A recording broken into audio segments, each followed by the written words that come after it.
Grady Powell, host of Forged in Fire. Kyle Mann. I'm Jay Warner Wallace. Kira Davis. It's Ben Adams. Hey, this is Dave Baker. Carrie Pomeroli. This is Mike Reiner. This is Ethan Nicole. This is Leanne Morgan. It's Graham Parker, the 5th GP, and this is why you should never. Never. How I got suckered in. I'm so embarrassed that I'm here. You're wasting your time. You got better things to do. Never listen. Most darling, yummy, Reverend and the Reprobate. Hey everybody, welcome to the Reverend and the Reprobate Podcast. My name is Lucas Pinkert. I'm an actual Reverend, and here with me always, to my left, is the big man, General Grease himself. It's Dan Gibson. Is that what we talked about in the last episode? We talked about it in the last episode. Yeah, that's good. You were like, what is this? I have so many nicknames I think I'm just like generally greasy. It's like General Grease. And I was like, yeah, you know what? That's your new name. And Shane Pruitt looked on and went, because he didn't understand the dynamic of our show at that point in time. No, but he does now. He figured it out. Along with you being General Grease, you also asked our viewers to maybe comment about the lights if you or something. I don't know. We put like pink lights up. I don't hate them. Like, do you remember? I like that it's colored. Do you remember when America's favorite radio host, Mike Reiner, was on the station which shall not be named? Yep. And he just said, you know what, man? Sometimes you just get to the point where you just fart and fall down. Yes. That happens. I feel it like happens in this episode. I feel like rowdiness. we've hit this like fatigue point just in life. Right, so those of you, welcome to the Reverend and the Reprobate. If you welcome to our show. Yeah, if you if you're not familiar with everything that's been going on, I've got a son that's just recently got back from the NICU that has decided that the best time to sleep is between the hours of 1 and 7 p.m. and the best time to be awake are the hours of 1 and 7 a.m. And I just live in a constant state of self-destruction. But we're comfortable. Yeah. This is where we like to live. Look, you've got to keep going. Yeah. You know? Yeah, just keep... Well, in marriage, you can't say that when you get married... she got canceled. You keep going. Who does? Everybody. You're supposed to. That's what you're supposed to do. I mean, half the people don't. Till you die. Yeah, that's it.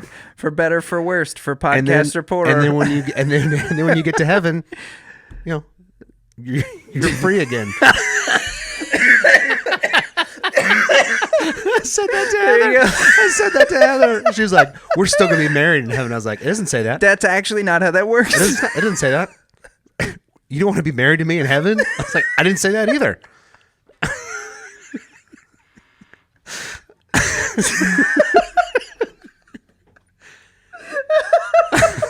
Welcome to the Reverend and the Reprobate. Today's guest is Brigham Young. Comedian. Today on the show is comedian Brandon Young. He's got a dry bar. No, keep going. This is good. Dry bar special. Keep going. This is good stuff. Dry bar. He has baseball cards. He's a special in dry bar comedy. He sells baseball cards on the side, and he likes vegetables, and he really loves Ric Flair. Yeah. Enjoy.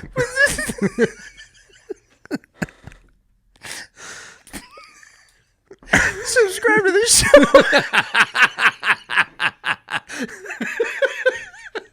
And without any further ado, that's good. Brandon Young. Doing the other voice. Which voice? The one from the musical. Brandon Young. On today's episode, Big Whip. It is one of my new favorite dry bar comics as I've been scrolling through everything. A guy that we've actually booked to come and do some comedy at our church because that is how highly we think of this young man. Yeah. It is the funny, the talented, the dashingly handsome, and much taller than I am, though that's not some sort of feat and accomplishment. I hope he's not taller than me. He probably is. 6 foot. I am 5'11" and a half, but I say 6 foot. It's Brandon Young. What's going on, man? Dude, how have you been? I'm good. I'm doing all right. Things are getting better here. Yeah. Well, I want to start off by like completely upsetting the internet. How awful is it to do a dry bar special? You know what? They treat you very well there. That's what I've heard. Yeah. Yeah, they treat you very well when you're there. They have so many comics that come in that I'm sure it's really hard for them to promote everyone as much as I want to be promoted. You know what I mean? And I don't have as many views. I have like 300,000 views on YouTube. So my full special has a 305,000. Not that I'm counting. Right. Anything, Yeah. but, YouTube counts not that for I you. check every day. Yeah. Not that I check every day to bump the stats to hopefully generate more revenue. But not that I do that. Right.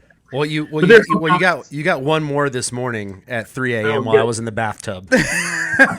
Not sure if that's what I wanted to hear as a comic, but I'll take it. You're just sitting there with a glass of wine, watching, laughing in the dark, just laughing in the dark, just wet. I am the most watched dry bar bathtub comic. That's you know what? Definitely the most watched dry bar bathtub comic on this podcast. I am curious about this. Please go ahead.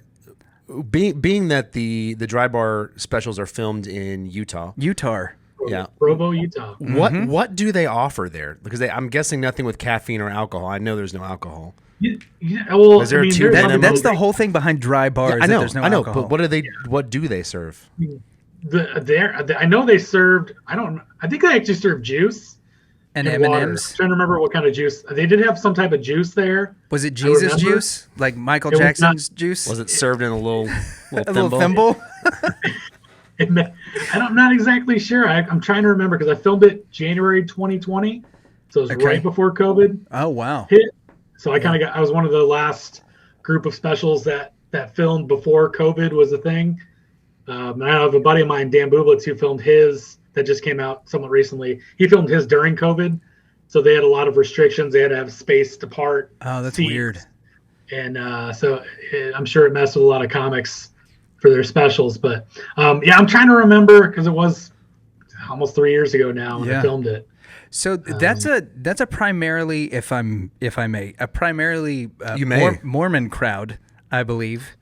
For the most part, yeah. So I would say the reason I bring this up is because you in your special were going at a rather boisterous series of Jehovah's Witness jokes. And I did one Jehovah's Witness joke. Okay, you did, and then you called back to it, I think twice, because my wife and I called back to it. Yeah. So my wife and I are watching the special. We've got our 2.5-month-old, right? Because my wife counts everything in halves. My wife and I are sitting there. We're in the bed. Baby's asleep. We see the first Jehovah's Witness joke, and she pauses the special, and she goes, "Okay, what do you think's gonna happen? How do you think the Mormons are gonna react to the Jehovah's Witness joke?" That joke bombs everywhere. So dude, we absolutely loved it, and it was. I mean, I got to think it's a pretty gutty move. Going there when you know that there's like a certain amount of people that think that all that stuff is fairly adjacent. That was pretty awesome. Without being insulting, my favorite it's parts. kind of like doing comedy in front of a bunch of grandmothers. Like, that sounds really insulting. Yeah, but I mean, you have to choose your words a little more carefully because not everyone's toasted. Yeah. I mean, I work clean regardless, but that joke itself it's based off of truth. I'm from a small town, right? So the joke isn't from a small town. You know, we have one family that were Jehovah's Witnesses, and the family that I knew that were Jehovah's Witnesses were one guy was like a cleaning crew guy at the credit union I worked at when I was in high school. So his family came to our house one time, and I was like, "Hey, I just saw this guy at work the other day, and he's there." You know, I didn't know that until my dad said, "Oh, they're Jehovah's Witnesses, whatever." I'm like, "All right, that's fine." And so that joke was spurned from that piece of my life, right? Where there's one family, and there's more than that in my hometown. I'm from a small town that has like 2,000, maybe 2,500 people, if that. Okay. So there's not a whole lot of Jehovah's Witnesses there to begin with. Right. So the joke is it's got to be tough being a Jehovah's Witness in a small town. There's not a whole lot of houses to choose from, right? Right. Yeah, you just you just got to continually make the rounds. Yes, exactly. So it's like, oh, great, here comes Hezekiah again. It's like the guy's name wasn't Hezekiah. Yeah. In my head, I'm like, oh, Hezekiah's got to be a Jehovah's Witness name. Tacky. You know, it's like there's probably no Jehovah's Witness named Hezekiah. There's never been one, but that's the funny name that goes with the joke. We thoroughly enjoyed it because we both thought, like immediately when that happened, we were both like, okay, this is kind of gutty. Why do you have to make our guests so uncomfortable with your callback reminders? That's they're Jehovah's Witnesses. I'm telling it in front of a group of Mormons. They're totally different people. They are totally different people, but they don't think that we all know that. We being not Jehovah's Witnesses or Mormons. Like I've got one big group. There's a guy that used to work out at the same time that I did when I used to work out, and he was a Mormon, and he got so irate. Nick did. I'm going to throw Nick's name in there. Nick got so irate at the people that would confuse Mormons and Jehovah's Witnesses, and that was kind of his claim, is that like none of y'all evangelicals know the difference. And I'm like, first off, why the quotes? And second, aren't you supposed to be in your temple garment? But like, that's a whole nother deal. So it was like seeing that joke that really did just kind of, light a spark in my eye. I was like, this is awesome. This is well done. Well, what's fun is my wife's family, a lot of her side of the family are Mormons or Latter-day Saints or whatever. I'm not exactly sure what they call themselves. Sure. So we actually stayed with her aunt and uncle who went to BYU, and all 4 of their kids went to BYU. Oh, wow. And I've got street cred because my initials are B Young, my name. Oh, yeah. So I get a little street cred. At least that's what I tell everyone there. No relation at all, as far as I know. Right. My uncle Steve Young, we're not related at all. So that's a bummer. So they didn't say anything about the joke. At least it absolves you of like potential cannibalism, because if you're not part of that, then that means you weren't part of the Donner Party, and that was and that there was a lot of those folks that were. Also a lot of time difference in between. But that's kind of where they settled, and when they were done, and they were like, "Hey, look, I'm full, you're full, they're tasty. Let's just set up camp." Huh. Yeah. So, Brandon, get back to the show. Yeah. So that took a weird turn. Somebody's got to keep you guys. That was a good point. Yeah. So, talk to us a little bit like how you got your start in comedy, man. Oh man. So I grew up. I love stand-up comedy. I watched Comedy Central back when it was, I think, the Ha Network. I think it was what it was before it was Comedy Central. When it was fun. So yeah, it would have been early 90s. Like I even watched like A&E Evening at the Improv, like all those back in the late 80s, early 90s. So I grew up loving stand-up comedy. My family, we love stand-up comedy. And then when I went to college, I started writing jokes, but I just never had the nerve to actually go up on stage. So I got out of school at Central Michigan University, Fire Up Chips, in December 2003. Yep. And then I moved to San Diego, and then 2006 is when I actually did my first open mic. So I've been writing jokes for that period of time, probably about 5 years, writing material. I probably had maybe 10 minutes of actual material, which means in real terms, like 3 minutes of material. You say you have 10 minutes, but you really only have 3 then. And so my brother had actually been doing stand-up. I have a brother who's 4 years older than me. He had been doing stand-up in Oklahoma City because he was in the Air Force. Okay. He joined the Air Force after 9/11. He's older than me. Joined the Air Force, and then so he was stationed at Tinker Air Force Base in Oklahoma City, and he started doing stand-up. So I went out and visited him in June 2006, and he was going to an open mic. I'm like, I'm just going to sign up for the open mic and just do it. I don't know anybody here. I've got literally nothing to lose. So you get 4 minutes. You get 4 minutes of jokes, 4 minutes of material. I did 4 minutes. I got 1 laugh. Nice. In that entire 4 minutes. And I was hooked after that. That is, I've talked Go ahead. multiple times about starting stand up, and I'm working. I'm in the writing phase. I'm still writing. Yeah. Don't do it. Don't ever start. Don't start it. That's what my wife said initially. Now she's changed her tune, but she said, oh, let's go this weekend. I'll go watch. I go, no. When I go, it's just going to be me for a while because no one is there to watch me bomb.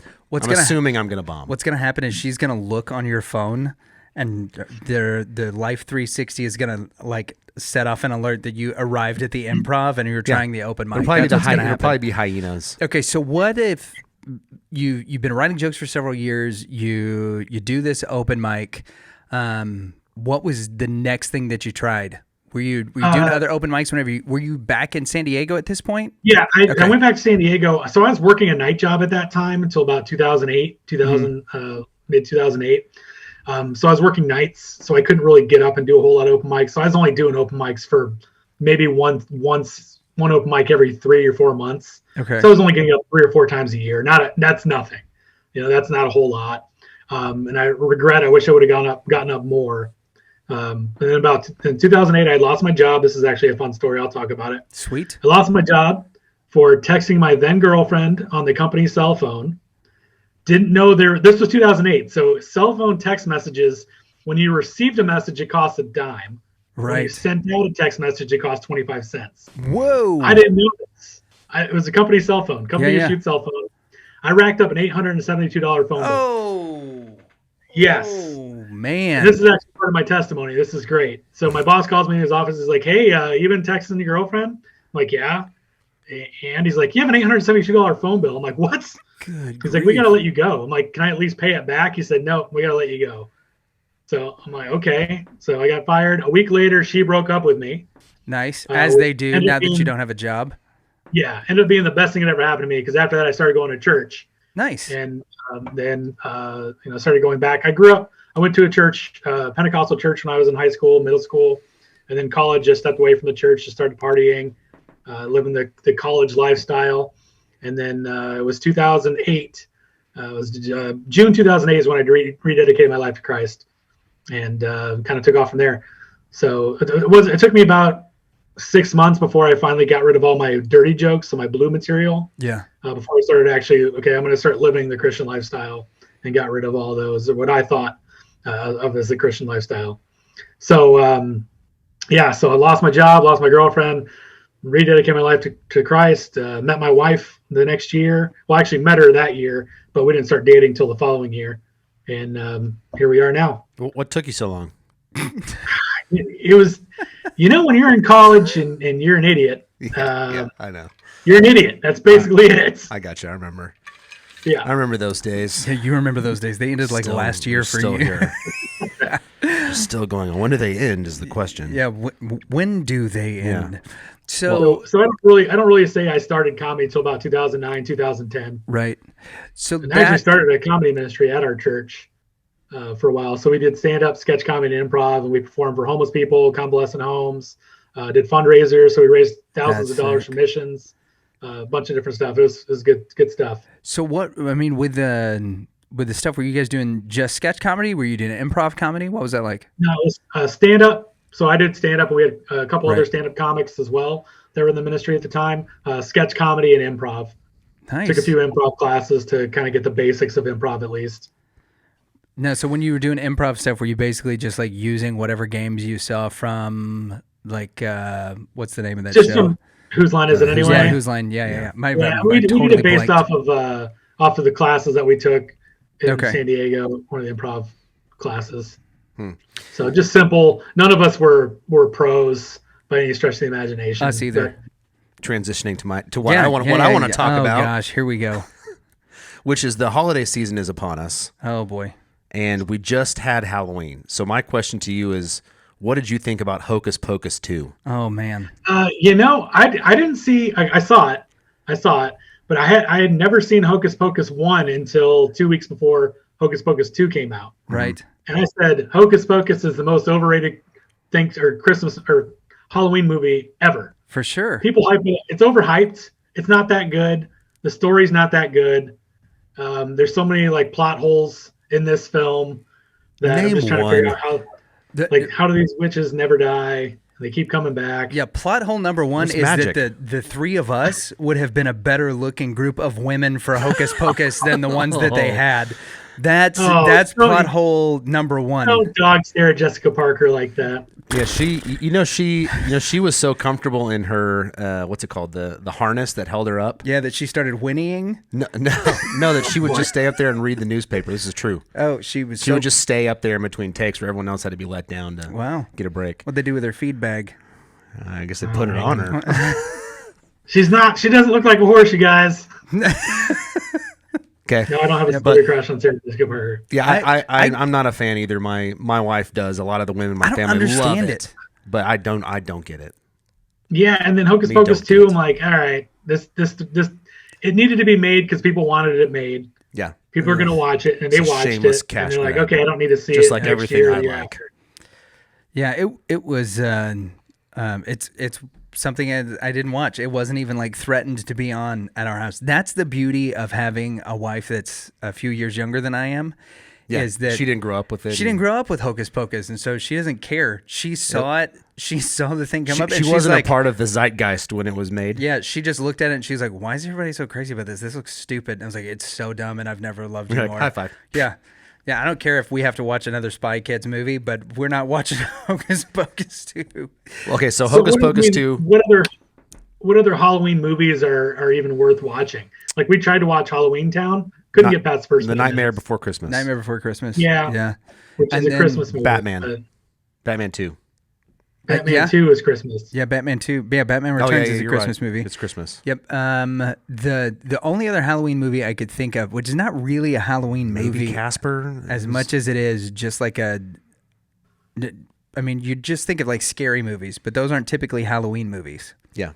So they just get lumped together. There are no good Halloween movies. You're going to get so many comments of people like, "Why didn't you see this Halloween movie?" Yeah. But in order for us to do that, somebody would have to watch our show. So, come on. Well, speaking of Christmas, is the Christmas tree up at your house yet? And if it's not yet, when? It'll probably be the day after. It'll be the weekend of after Thanksgiving. Perfect. I'm already being asked to bring stuff down from the attic. Not happening. She loves Christmas. That's so bad. She can't wait. I'm solidified. I really hope she doesn't listen. I'm with Brandon. Like after Thanksgiving, that's when the Christmas stuff can go up. That's it. Yeah. So. Getting back on track to talk about something of more importance, if in fact there is anything. Hallmark Christmas movies. Well, we've got a friend that writes those. We have a lot of thoughts on that. Yeah, we have a lot of thoughts on Hallmark Christmas movies, thanks to Kira Davis and Carrie Pomeroli. But so you end up back in San Diego. You say you really start doing stand up in 2009. Yeah, 9-10ish. Okay, so that puts you've been doing this for 13 years. You've had a pretty good trajectory as far as like coming up, seeing success, because there's a lot of comics, especially people we talk to, that at the 10-year mark, they're having those discussions of like, is this going to work out for me? And at the 10-year mark, like for you, you've got your dry bar special. So what's that climb like? And can you kind of give us what are the benchmarks that have happened between when you started and how you got here? On paper, I've actually done a lot as far as more of the producing side of comedy. Sure. So I co-created with I guess mentioned before, that comic Dan Bublitz, who's on Dry Bar as well. He's one of my best buddies in comedy, so I'll name drop him, even though it doesn't mean anything. Thanks, Dan.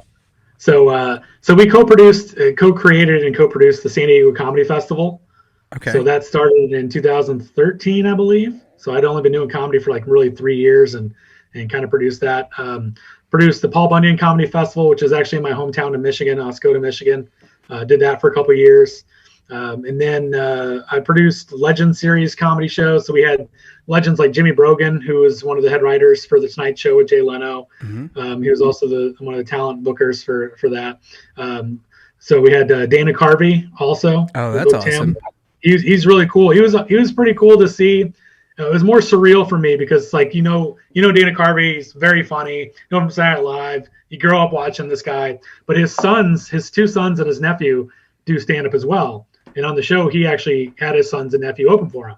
And it was weird seeing him be a dad. Yeah. So like one of his sons, Tom or Dex, was up on stage. I couldn't remember which one. And he's just in the back, like critiquing his son.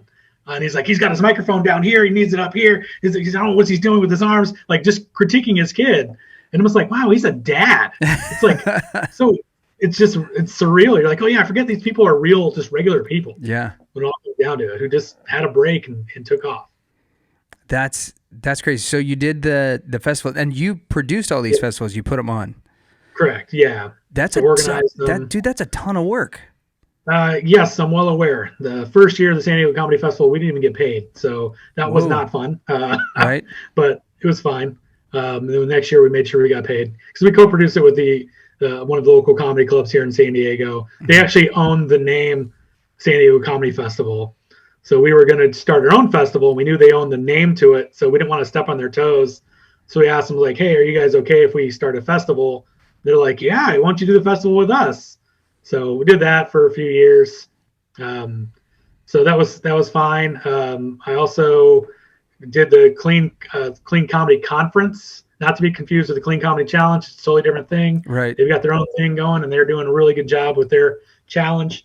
But I worked with Maria Herman, who's a local comic in San Diego, for the Clean Comedy Conference. So we had speakers like Jimmy Brogan and Eddie Brill. Eddie Brill booked the Letterman, was it Late Night with David Letterman. So he booked that talent act for that. A few other comics we had on there as well. So I've done a lot more of the producing side as far as television. Dry Bar is my biggest credit to date. I also did Comedy Time TV, which was a thing held at the I can't remember what club that is, in Ice House Comedy Club in Pasadena. They used to film these videos. So it's somewhat similar to Dry Bar. It was all internet based, right? Digital type stuff. But Dry Bar is my biggest credit to date for sure.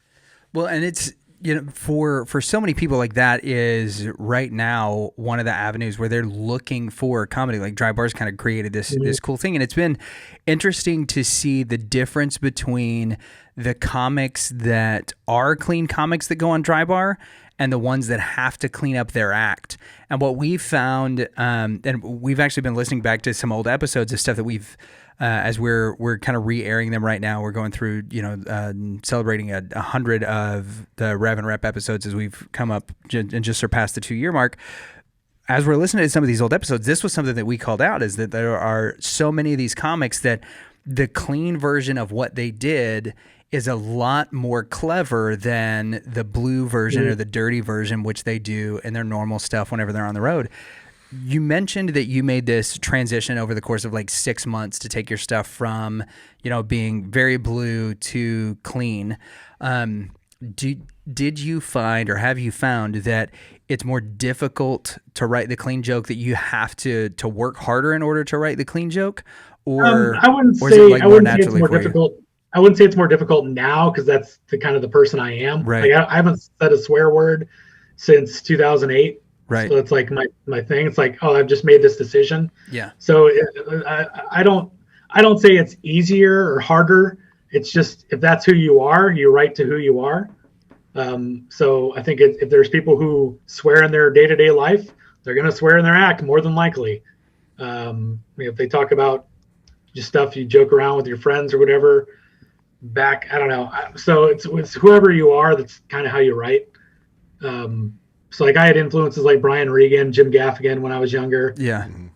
Brian Regan is my all-time favorite comic. My dream would be to open up for him. My dream would actually be Brian Regan, but Brandon Young, and people were like, "Oh, that's Brandon Young." He's Brian Regan, but he's Brandon Young. Like a quantum leap scenario where he's just like in the skin. Yeah. Like, if I had a time machine, like, I know all his like first special jokes. I would go back to like 1981, so before he was really doing stand-up, and I would just start telling all his jokes. You just steal his life. I would steal his life. That'd be so I'd be awesome. a hack, but I mean, it would probably work. I think anything that is right now, anything from the 80s could be repurposed. Yeah. Except for Dirty Dancing. They made a Dirty Dancing. That? No, yeah, that's what I'm saying. The sequel to Dirty Dancing was terrible. With The Rock and Zoe Deschanel? No. Kevin Hart. With The Rock and Kevin Hart? Yeah. Yes, you I can think see it him could lifting work. Kevin Hart in the air. I think it could work if that was the case. So we've been, like I said, we've been totally fascinated with your comedy. We've started following your social media stuff, and one of the things we've kind of uncovered is that you have this really cool fascination and side gig where you are like deep into baseball cards or trading cards. Yes. Right? It's more baseball, sports card selling. Yeah. I buy for the purpose of selling now. Okay. Because I had all these cards when I was a kid. I'm like, what am I going to do with these cards? So my brother actually started buying newer cards, and I started kind of buying newer cards myself. Then he started selling, and I just kind of started selling on eBay. I was just going to have him sell for me, but he's like, why would you have them shipped here when you can just sell them yourself?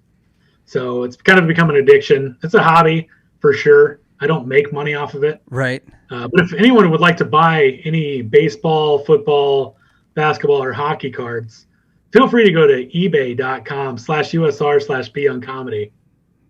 So I had, and and this is the reason I bring this up, is because before our house burned down in 2000, we went to this garage sale, and this guy had a son, and his son was just getting rid of all of his cards. And he had every card from 1986 to 1992 in the Upper Deck series. Every one. Was there 80? Upper Deck didn't even start till 89, I didn't think. Okay, then okay, so maybe it was Topps then, because he had Topps and Upper Deck. But I remember and Topps. Yes, and Topps. Yeah. So there's one card in particular that we have searched for. All we found around those boxes and everything was ashes and melted plastic. But there was this one card in particular that we found the bottom half of that nearly like broke me. And that was our 1989 Ken Griffey Jr. Upper Deck rookie card, which is now like one of the holy grails of cards. I don't know that much about it, but other than like every time I've mentioned that to a card collector, I'm like, hey, so I had this card. I know it has like a story behind it, and everybody's like, oh my gosh, that's one of the most valuable cards. In 89, everyone wanted that card. There's actually a documentary on Netflix, so there was one based kind of off of the trading card craze from the late 80s. Yeah. And they talk about the Holy Grail, that 89 Upper Deck, Ken Griffey Jr., and how Upper Deck actually made millions of these cards and shipped out millions of the cards. So everyone's like, oh man, you're not going to get that. But like a lot of people had that card. Really? I never had it, but I know a lot of friends had it. But back then that card was worth what, $15-$20? Yeah. Which in 1989, it's like $30-$40 now or whatever. Right. But now you can buy that card on eBay for $5. Really? $3 to $5. Yeah. You can find them at auction so crazy. for cheap. So how many cards do you have? Oh, right now, I just looked over. My cards are right here to my side. I have listed on eBay. Let me pull it up. I think 1,100 cards, roughly. Whoa. Almost 1,200 cards. Now, a lot of them are like $2 or $3 listed for cheaper. I think the most expensive card I have is only listed for $75. Okay. Like, I don't have a lot of high end. I'm more quantity than quality. Right. So I'm just like a numbers game. Like, if I can get as many cards shipped out as I can, I might be able to make a little money off of it. But I don't buy. There's like now there's so many different. So I buy more retail boxes that you find at Target or Walmart. Yeah. Okay. And there's some people that buy the hobby boxes, or they buy cases of hobby boxes, which are thousands of dollars. But when you buy the hobby boxes, you tend to get those more valuable cards, like the numbered cards, the numbered auto cards that are like 1 of 1 or 1 of 2, 1 of 10. So there's not a whole lot of cards out there as far as number, but there'll be like earlier. So for example, earlier this year, the big craze was a Wander Franco. Wander Franco is a shortstop for the Tampa Bay Rays. He had his 2022 rookie card out. If you had a Wander Franco card, if you had a Wander Franco auto numbered card, it would go for like $1,000 off of a card that was like 3 years old. No, this came out 2022, so it was just this year. Oh, okay. Oh, sorry. So a card Wander this Franco. year, yeah, was worth that much money. There's some of them go for more than that. I didn't realize that this was the market for like baseball cards was still so huge. It got bigger through COVID. Really? So what happened is a lot of people during COVID, they couldn't go anywhere. So what would happen is there were people, and I'm not sure how old the process is. I'm sure it dates before this, but they're called breakers. So people would buy cases of boxes of cards. Right. And you can go on eBay and you can auction off a team. So for instance, the baseball, there's 26 teams or 31. I can't remember how many teams there are. Anyway, so you can bid on a team, and let's say someone will open up, say 6 hobby boxes or 2 hobby boxes of cards. And if you win that auction, you get that team that you bid on. So let's say you bid $20. I'm a Chicago White Sox fan. So let's say I bid $20 on the White Sox. I win the White Sox. Every Chicago White Sox card that comes in that box or those boxes will get shipped to me. Oh, wow. So during COVID, people couldn't leave. So they're watching these people online open up these baseball cards. And they're like, oh, here's Jose Abreu, Luis Robert, all these players. And you're like, sweet, I get those cards. So with the hobby box, you have better odds of finding more valuable cards. So like I said, those numbered like 1 of 1 cards that you want. So there's only one of that particular card out there of that player. So you can get a valuable card and you bid, say, $20, you can get a $60 card or $100 card or $1,000 card. So it's a gamble where the person who's doing the breaking, so they're opening the cards, they make money off of all these people who bid. Right. So let's say there's 20 teams, and if everyone's bidding $20, that's $400. And if they spend $200 on these boxes of cards, they just made $200. That's crazy. And it's really so.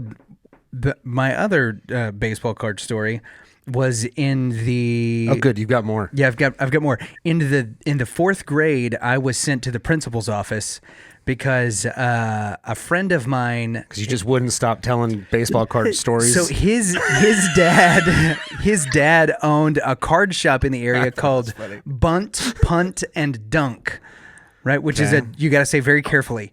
Mm-hmm. So his dad owned this baseball card shop, and he would. Like his son would just go into the inventory room and take a bunch of cards and bring them to school, and then we would sell them. So I get called into the principal's office for 2 reasons. One is because we're not supposed to be selling things on the playground or in school. It's illegal. That's true. And the second, it's against code of conduct or whatever. And we had made several $100s because we're mostly selling legally. We're mostly selling these things to girls. Right? Because we're like, no, your dad or your brother would really like this. So you bring me like $10 and I'll give you this cute boy that you like. This Phil Simms card that's it's worth nothing, right? So you're grifting. Now that Pogs were out. Yeah, I remember Pogs. Yeah, baseball cards and football cards were in. So we get sent to the principal's office for that. Well, that's followed up with the fact that we find out after we've been told like, hey, you broke this code of conduct. All of these cards were stolen from his dad's shop. He had like stolen all of the cards from his dad. His dad didn't know anything about it. And that we just been selling all of it. So sounds like you're doing a great job. Yeah. So for me, that's when trading cards, I was like, well, there's not a market for these anymore because principals hate them. So I was kind of shocked to find that out. So I'm wondering now, did you move on to Beanie Babies? No, I just skipped all that altogether and just decided I was going to live off of stress and coffee and just become a full-fledged adult in 5th grade, and it worked. So I'm curious, like the baseball card market and stuff has flourished. So one of the things that has really like spiked in recent years, and I'm wondering if you ever got any interest in this at all. And Danley, I know you're familiar with this because you're a big fan of the Paul brothers. Is Pokemon cards. Did you ever have you ever? Is there any interest in that at all? Here's a good story. So my wife, whenever we go to McDonald's, she gets Happy Meals. Okay. She's like one of those conscientious eaters, whatever. Yeah, not us. She's like, I just need a little cheeseburger and fries. That's all I need. I'm good. So a few months ago, McDonald's had Pokemon cards in their Happy Meal boxes. It's going to be the next Szechuan sauce. And so I would sell these. I'm trying to sell these cards on eBay. I don't know anything about Pokemon. And I sold one card for like $10. Okay. I had a Pikachu. It was like a hollow, so like a refractor type of card. So it was like the first rarer. And so I sold that for like $9.99 on eBay. And the Happy Meal costs what, $4 or $5. So I net profited a Happy Meal and a half or whatever off my wife and her Happy Meal. So I have a couple Pokemon cards, but I've sold 2 or 3. The other thing I bought this year that I found odd, I bought a box of Garbage Pail Kids. Mm-hmm. What? That may have been a little before your time. No, so like I'm familiar with the Garbage Pail Kids and the Cabbage Patch Kids and all this stuff, back. right? Yeah. They came back. Topps brought them back, and I found a box at Target. I spent like $20 on this Topps Chrome Garbage Pail Kids, and I've got a card in there that I'm trying to sell for $30. Really? It's a numbered card. So it's a weird thing. When you're trying to sell stuff on eBay, if you find something that you think might sell, you take a stab at it. I won't buy Garbage Pail Kids again, I don't think. Right. Because there's a big enough market for it.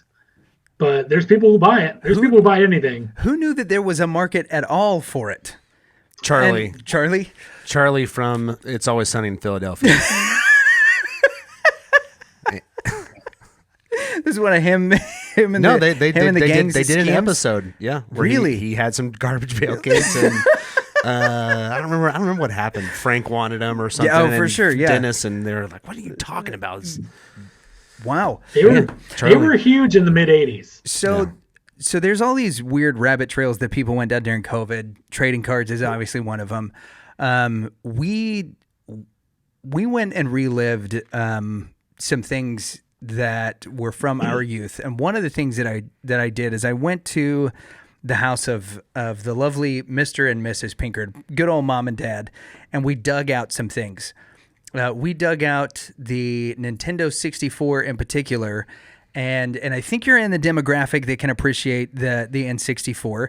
GoldenEye, can't go wrong with GoldenEye. Yep, and RIP Quarterback Club, which was like way better than Madden, and there was this game that I probably played more than any other game, and it Vigilante re-sparked, 8. Yes, and it re-sparked this fascination that I had with professional wrestling, and that was the N64 game WCW versus NWO. I looked it up earlier Yeah. and saw the graphics or the the cover of the box. I got so excited. Unbelievable.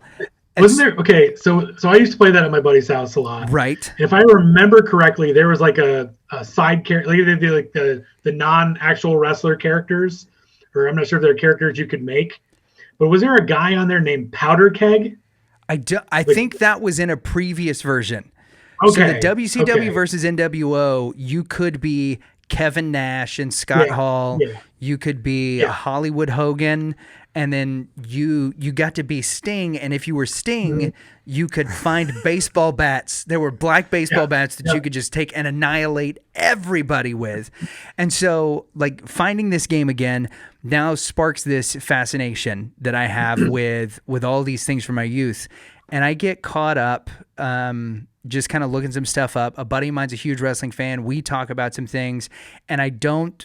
I kind of fascinated, and then stuff that we had going on at the church to try to save stuff after COVID gets me, tied up. And so this thing kind of takes a break. But got a 7.9 out of 10 on Nintendo Power magazine. Perfect. You remember that?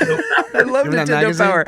So kind of like dog-eared in my brain of like a thing to come back to is this docuseries called The Monday Night War. Yes. All right, so my son is, like I mentioned before, he's 2.5 months old. He, from the hours of like 1 a.m. to 7 a.m., thinks that that's the best time to be awake. And so around 3 o'clock, I start my shift, and I go from 3 a.m. until 8 a.m., and then I'm about to, pass the kid to my wife. She takes care of him for the rest of the day. I go to work. I've tried to find, like, what are the things that I can do to drown out his cries? Mm-hmm. And so I've rediscovered this docuseries on Peacock of the Monday Night War. How into that were you as a high school and college kid of what was going on in the WCW NWO stuff? In high school, I was too much into it. Okay. I grew up in a small town in Michigan, so Right. the closest wrestling we would get would be Saginaw. So I lived about an hour and a half away from Saginaw Civic Center. So whenever they have Raw or Nitro, I would go with my friends. Usually my dad would go too. I went to one of the World War III's. I think World War III 98 was in Detroit, I believe. Really? I went to that as well. I think I was in my freshman year of college. So I was a big fan.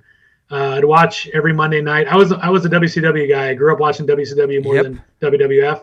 My dad's from Alabama, so we'd watch more of the Southern style of wrestling than the New York WWE, WWF back then. So I was more a WCW guy. And looking back at it, like, we were all idiots because we didn't know that we knew that wrestling was staged. We knew, there's a lot of physical involvement in it. Don't get me wrong. You got to be a serious athlete. Yeah. Yes. Yeah. But we knew there was going to be outcomes. But in 96, when NWO came out, and you saw Scott Hall and Kevin Nash show up, and you're like, what's going on? We didn't know anything about contracts. So I was like 15 years old when that happened. Like, you didn't know. They're like, wow, WWE, they're finally merging. These two federations are finally coming together. And Hall and Nash or Razor Ramon and Diesel are going to take over. And you're like, wait a minute. It's literally two guys versus an entire federation of like 100 other men. But they made you believe that they could do it. Yes. And it was You're like, there's no way. It was so great. I remember we had to, because professional wrestling was not something that my mom allowed in the house, really. But my cousin's parents did not have quite those same scruples. Also, your mom can't stop every power bomb. This is true. So we both figured out the correct way to do power bombs with our sisters. Yeah. Yeah, so we both have younger sisters, and as we were talking about this week, we both discovered that there was a point in time where we like grabbed our little sister and we were like, "Hey, I don't want to practice you see this move?" You didn't do it on a pillow? Yeah, it was on a bed, right? Yeah, so you would stand beside the bed, and then you would power bomb your sister like onto the mattress, and it break worked. Her neck, no big deal. Well, I wasn't worried about that. Didn't. Yeah, it didn't. She's fine. Relatively. They could explain a lot. Maybe we figured out something. So like there were all of these like incredible things that happened then. This became like the thing, and I remember like having to go to my cousin's house to watch everything and to catch up, and we were downloading the old episodes. It would take like 2 days to download, and we were downloading them on Morpheus and all these old like BitTorrent sites and all that are like kind of what the precursors were to that. And then I was having to sneak around my NWO shirt because like mom couldn't find it, and all this stuff was going on. It was so crazy to me, like what a cultural phenomena that was. And so you're talking about going to see this stuff at the Civic Center because you're a few years older than us, but old enough to be able to go do things whenever this happened instead of like having to sneak over to your cousin's house to be like, hey, can you invite me over on Monday night so we can flip back and forth between these two channels, right? So like how big of an impact did that have like culturally on you at school and you're growing up? When you're in high school and you're like crotch chopping, which you shouldn't do at any age, let alone watching grown men on television do it. And right. Yeah. What's a crotch chop? How I didn't get detention for doing that nonstop. And saying thing I'm not going to say it on the show. Right. I've got two words for you. Exactly. Like saying that stuff, like how did I not get in trouble more so? Like where the teachers must have been watching it also. Because if you look at the ratings back then. Oh, it's insane. It was like 9. They're pulling like 9s and 10s. Like the ratings were ridiculous. They were almost like, outdoing football on Monday nights. Yeah, almost. It was crazy. And that was and people were going back and forth between Raw and Nitro, just back and forth. So it's like, oh, who am I going to watch here? Who am I going to watch here? Like to the point where WCW could have bought WWF, but it ended up being 2 years later, WWF bought WCW. It's like, what in the world? And they bought it dirt cheap too. Yeah, all thanks to Stone Cold and Turner selling out. I know so much about this right now because I'm watching like 4 or 5 episodes a night. Yeah, my mind is inundated with hours and hours worth of WCW versus NWO. So I have to know before we hop into our last segment, were you were you a WCW guy or an NWO guy whenever they came out? WCW. Really? Who was your favorite? WCW. I never liked NWO. I was never a fan of NWO. Man. I was WCW. The NWO got to be too much when they started. When everyone in the Federation joined, and there's like, then all of a sudden NWO got too big, so they split into 2 different NWO factions. Yeah, when the NWO Wolfpack came, it jumped the shark. But yeah. So who's your favorite wrestler? Oh, Ric Flair. What? But growing up, Ric Flair is my number one. Growing up was Sting. Okay. But Ric Flair now. As a kid, Sting. But as an adult, Ric Flair. You watch his old promos, like his feuds. He had feuds with Ricky Steamboat. He had feuds with Dusty Rhodes, feuds with Sting, like just Dusty these major Rhodes. Feuds. And he was the guy. He was on top. Listen here, Dusty. Yeah, got two things for I will tell you, Ric Flair is the only one of the characters in WCW versus NWO that I never played as. Yeah, I couldn't do it. I couldn't like do him the Nature game. Boy. What bothered me was that he, in my entire memory, Ric Flair always had flabby muscles. Yeah. He's always been 100 years old. Yeah, if you look at his physique in the 70s before he got in that plane crash, he was like kind of a stocky built guy. Yeah, I've seen pictures of it, but now he just looks like Leslie Nielsen decided to go wrestle, and I was like, I'm not buying this. He's like 100 years old right now. He's in great shape for being 100. He's in great shape for 100. If you copy pasted Ric Flair into Mario Kart, he would be Toad. That's what I always felt. I never wanted to choose him. I was like, Toad. Ric Flair? Yeah. My dream was always that somebody was going to take a picture of me from a low angle and I would look like Kevin Nash. But they would have to do it from I would have to be on like a 4-foot tall stage. I always wanted to be like, if Kevin Nash kept a smaller version of himself in his pocket, I was like, maybe I could be that guy. I could be Kevin Nash's midget assistant clone. You can't say that. You know, like you've seen the movie, like in Twins, right? I could be the Danny DeVito. It's Kevin Nash. That's what I wanted Kevin to be. Nash, fun little Kevin Nash story. So my best friend, he lived down the street from me. He and I, we were watching our neighbor's kid, who was a few years younger than us. We were watching Nitro one night, and you power bombed him. His mom came home, and she sees us watching wrestling, and she goes, and Kevin Nash is on screen. She goes, "What's Kevin doing on TV?" What? Like, we're like, what are you talking about? She's like, yeah, that's my brother's good friend growing up, because Kevin Nash is from Detroit, and she was from Detroit. And so she's like, she didn't know Kevin Nash wrestled. Like, that's professional wrestler Kevin Nash. She's like, oh yeah, he's just Kevin. He grew up. He was at my house all the time as a kid. I'm like, what? That's crazy. Yeah. And no doubt he grew up. The dude's almost 7 foot tall. He's enormous. He's a specimen. He's Big Daddy Cool Diesel, which is too many names. That is too many names. We had a guitar player that had 4 names. You could have cut that in half and been fine. Yep. Who was cooler, him or Undertaker, though? Different. They're just so different. Good answer. Yeah. Nash is cooler, but Undertaker commanded way more respect. Oh, for sure. Yeah, he was undead. Yeah, he had all that backstage, like everyone respected Taker backstage, and he ran. Everything goes through Taker. He was a friend of ours, a Christian named Evil, Greg Lewis. That him and Greg Lewis used to work out together.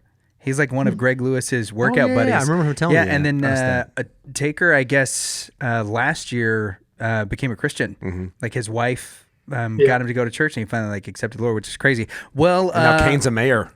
He is. Kane is a mayor in Tennessee. Knoxville. Well, Brendong, this leads us to our final segment. Brendan Young. Controlled Rowdiness. Which you're such a doofus. Our final segment, Controlled Rowdiness. Yeah, these are just a series of. It was a mixture. Yeah, these are a series of rapid fire questions.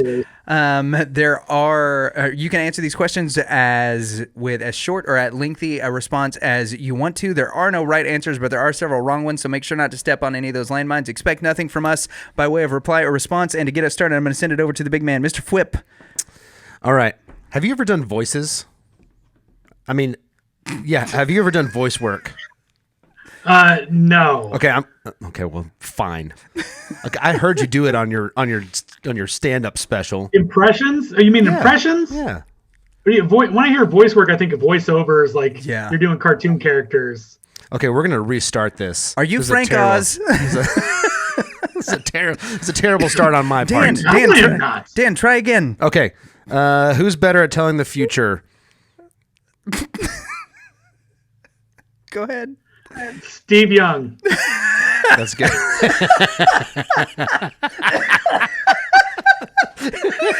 All right. He's way better than Joe Montana. Yeah. Steve Young. Okay. There you go. Randy Savage or Hulk Hogan? I'm going Hogan. Okay, sweet. Dan, you're up. What's the smelliest place you ever been to? looking at my bathroom right now. Yeah, I said on a previous episode, whatever room I'm in, like at no, home, you didn't. You I said my room, bedroom. My bedroom. Yes. Heather got so mad. I'm at me sure about she that. did. She was, you can't tell people our room is stinky. And I was like, I'm just telling you the truth. Like, I feel like I have a musky.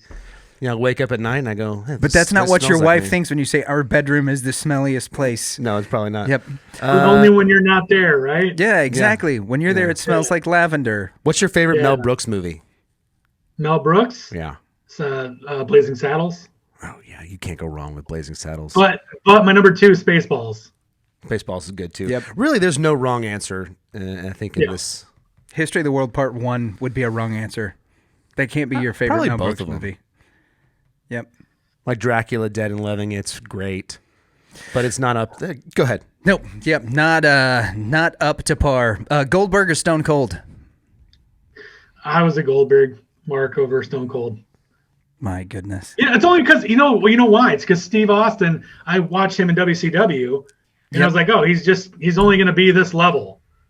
Yeah. And then he proved me wrong. Yeah. He's only going to be like the U.S. heavyweight title champion, or he's going to be the tag team champion. He's never going to be the main eventer. I was wrong. Who would win in a fight, Putin or Ric Flair? In a real fight, Ric Flair. Yeah. Who would look better shirtless on horseback? Ric Flair. Wrong, Putin. I can't throw Putin in any way. I'm sorry. Can't do it. If you could pick any Star Wars craft that you got to fly, what would it be? You can't say the Millennium Falcon. Millennium Falcon's too obvious. Yep. It'd probably just be the Death Star. Could I fly the Death Star? Yes, you can. That's a great answer, too. That is. Yeah, the Death Star did have a pilot and a hyperdrive. Mm-hmm. Can do it. What are your... You taking 2 questions? Go for it. What are your top 3 vegetables? San Diego Comedy Festival, Paul Bunyan Comedy Festival. These are defunct. They're no longer around. Did you say festivals or vegetables? Comic-Con. Yes. You say vegetables or festivals? I did say vegetables, but I'm glad you got to talk about the Paul Bunyan. You get to plug all your old festivals? I thought you said festivals. I don't speak your language. What are your top 3 vegetables? San Diego. This is a classic interview skill, actually. Is you answer the question you want. You wish that the interviewer had asked, you answered that question. Right. That's a great job. Yeah, well done. That was deftly maneuvered and muscled for ranked. So, if given the option, right, would you choose Dude Love, Cactus Jack, Mankind, or Mick Foley? Man, I think I'd go Cactus Jack. He's the original. Yeah. Actually, technically, Dude Love was I was gonna say because he's the home video version is Dude Love. Yeah. But in ring, Cactus Jack. Dan, go ahead. I'm still thinking. You're still thinking. All right, Eric Bischoff or Stephen Gann? I'm going Eric Bischoff. Really? He's originally from Detroit. You got to stick with your Michigander sometimes. All right. I mean that makes sense from a state loyalty standpoint, but I don't know. Okay, last question. Okay, here we go. What's your go-to pizza order? Just pepperoni and bacon, or pepperoni and ham, or pepperoni and sausage. All 3 are equal. What festivals would you put on it? I would put the San Diego Comedy Festival, the Paul Bunyan Comedy Festival, and the Comic-Con. I put Comic-Con. It's a convention, but I'm counting it as a festival. All right, well, Delicious. There you go. Brandon, thanks so much for being on the show, man. Tell our audience where it is they can find you online and look at your stuff. Then go to BrandonYoungComedy.com or my eBay store, ebay.com/USR/BeYoungComedy. All right. Man, it's been an absolute blast. Thanks for being on the show, brother. Thank you, guys. Brandon freaking Young. Well, what you think, Whip? Yeah, it was a lot of fun. Yeah, that was your thoughts, huh? Oh, yeah. No, there's clearly some interesting parallels that we all have with. I mean, he didn't join in, but with power bombing our siblings. Yeah. After watching NWO and WCW. I really think that this whole WCW versus NWO thing had a much bigger influence on our childhoods. Mm-hmm. Definitely our siblings. than I think anybody realizes, because as soon as it got brought back up, like into the ether for me, it hit on so many points of nostalgia where I was like, I remember this, and I remember this, and I remember Goldberg. This. Yeah, I remember Goldberg. I loved Goldberg. I loved playing as him. Yeah, but he only had like 3 moves. Yeah, but one of them was the power bomb. That was my favorite. No. He had Dude, I would power bomb everybody. Goldberg, that was my go-to. Goldberg wasn't the power bomb. He was the spear. No, but yeah. He would do the spear. I'm pretty sure he right? could do a power bomb. No, he did the thing where you put him like straight up and then slam him. Kevin Nash was the power bomb. We'll have to look up what Goldberg's. I don't know why, because I literally just watched the episode. There's an entire episode on him. It's an hour on Goldberg. And for the first like 20 minutes, everybody's like, yeah, he saved WCW. And for the last like 30 minutes of the thing, everybody's like, yeah, Goldberg wasn't a great wrestler because he didn't know how to do it and he didn't love it. So they couldn't really put him in a main event that lasted more than about 6 minutes because he couldn't like hold his own. So I'm talking about the video game. Because I didn't really watch the shows, the episodes, whatever it is. It's not. It's kind of a. I mean, it's a soap opera. It's a soap opera. It's kind of an that's episodic. What it is. Yeah. But I believe in the game he could powerbomb, which is all that I'm talking about. Okay. So, anyways, yeah. Good episode. Yeah, it was a good episode. Brandon Young will be, if you are in the Dallas area, he's going to be at First Baptist Church, Lake Dallas, on December the 2nd at 7 o'clock. Tickets for that are free. If you want to come and show up, we'll have some details for that in the show notes. Go check out his Dry Bar special and check out the links to go look not just at Brandon's comedy, but also at his collection of 11. He said he's got 1,100 cards listed right now. Yep. 1,100 baseball cards. That's, dude, I don't think I owned it. If you're in the market, that sounds like he's got a good selection. Yeah, and apparently there is a market for it. And what are the Garbage Pail Kids? The Garbage Pail Kids. Go help Brandon get rid of his Garbage Pail Kids, his Garbage Pail Kids cards. And yeah, thank you guys for listening once again to the Reverend and the Reprobate. Make sure to like, subscribe, ding the little bell so you get notifications. We are doing a special right now, noon on weekdays. We're doing in celebration of our 100th episodes and leading up to it, our 100th interview will coincide with the airing of our 100th episode. We've been airing them live as what are we calling it? Revisits of all of the episodes. We've been in the live chat. They air at noon Central Time. So if you want to join us, talk about some of the old episodes and stuff on there, we'd love to have you guys come hang out with them. That is exclusively on YouTube. And until next time, you guys also free. Stay hard, keep jamming, and we'll see you. I am comedian Brandon Young, and you should never listen to the Reverend and Reprobate podcast because honestly, they booked me, and nobody knows who I am. So if they can't get anything bigger than me, you don't want to listen to it.